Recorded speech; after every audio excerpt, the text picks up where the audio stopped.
This is very important. Watch this now. 620, 175, 517, and 169. That's all 4 words it goes through. And I have them dotted.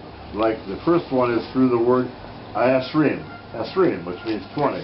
20 something of copper, right? Esrim is up there. I see it on line 10. And then we have a Vayakhel. It goes through that. And then it goes through the word Balafat, whatever that is. And then Vayakhel with the hey in front. Also, all 4 of those words I dotted. I specifically dotted them and the code for this purpose.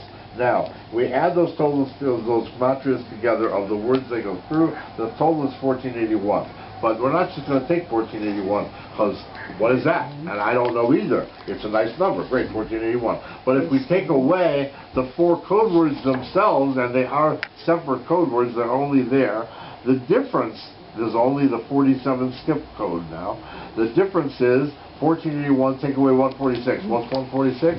The gematria of Olam. Olam is worth 146. 2 times wisdom, of course, God put wisdom into making a world. It makes sense. But we take away 146 from 1481, what do we got? Look at this. Great. 1335. I know what that is, and you do too. Torah Shebeksav. It's the written Torah.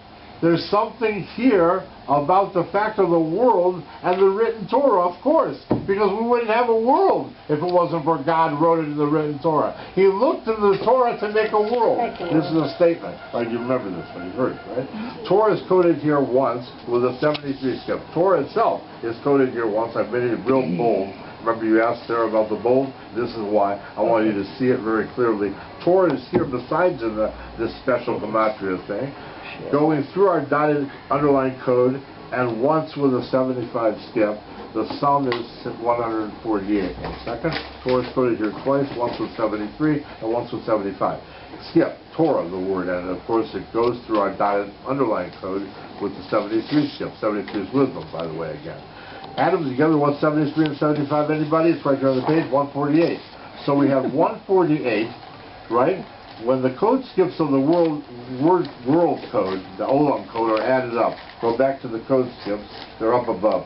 15, 21, 21, 43, and 47. When you add all that together, what's the total of that? 147. I just said 148 is this Torah code thing. Now we have what? 147 for the world code, right? And the code word Olam itself has a gematria 146. Let's add them together. They're in a row. 146, 147, 148. The total is truth.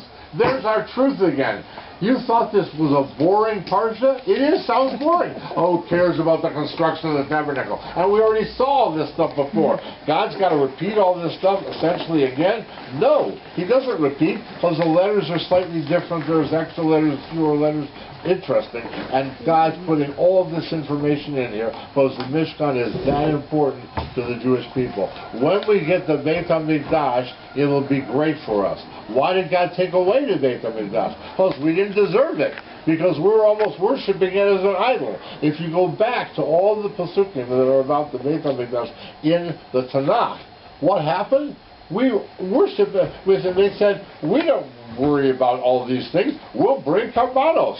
It'll be good for us. I'm paraphrasing what it says there. Isaiah gives them Musar for this, right? Rose, they gave more Musar than you give me.